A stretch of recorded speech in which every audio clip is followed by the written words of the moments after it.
वन्यजीव संरक्षण अधिनियम 1972 मधील कलम 35 व 38 नुसार जाहीर झालेला अरण्याचा प्रदेश म्हणजे राष्ट्रीय उद्यान होय.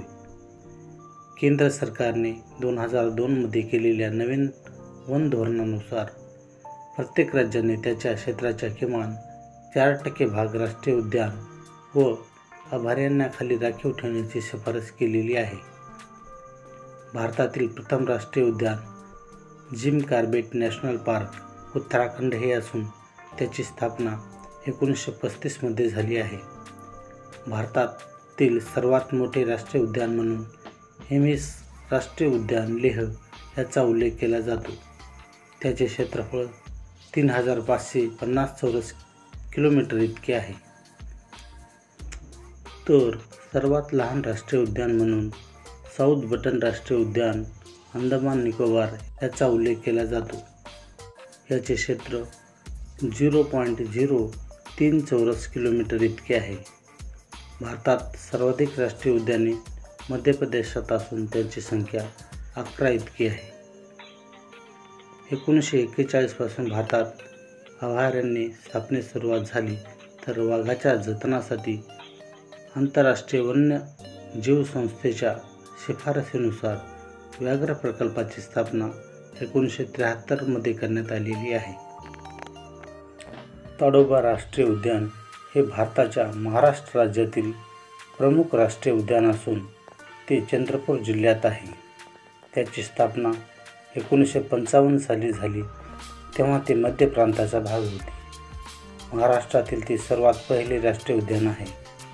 तेथे मगरी आणि गवा ही या उद्यानाची मुख्य वैशिष्ट्ये आहेत. त्याचबरोबर व्याघ्र प्रकल्पामुळे वाघाचे आकर्षणही वाढले आहे. सध्या उद्यानात 50 वाघ आहेत. तसेच बिबट्या, अस्वल, जंगली कुत्री, तरस, उदमांजर आणि विविध प्रकारच्या रानमांजरी येथे आहेत.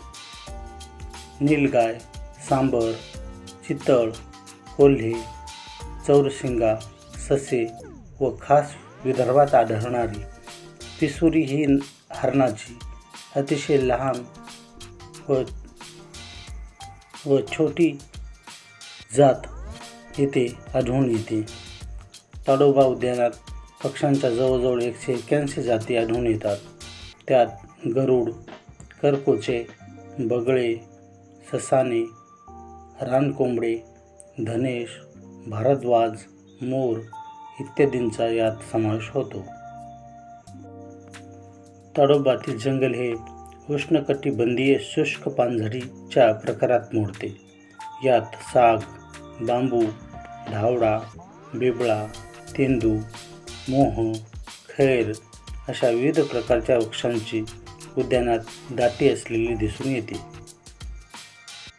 अंधारी नदीला ताडोबा उद्यानाची लाईफलाईन ऑफ ताडोबा असे सुद्धा म्हणतात.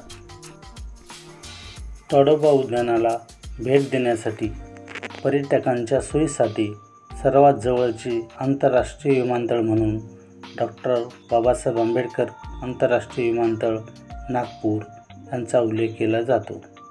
तर सर्वात जवळचे रेल्वे स्थानक म्हणून चंद्रपूर रेल्वे स्थानक याचा समावेश होतो. सर्वात जवळचे बस स्थानक म्हणून चिमूर बस स्थानकाचा उल्लेख केला जाईल.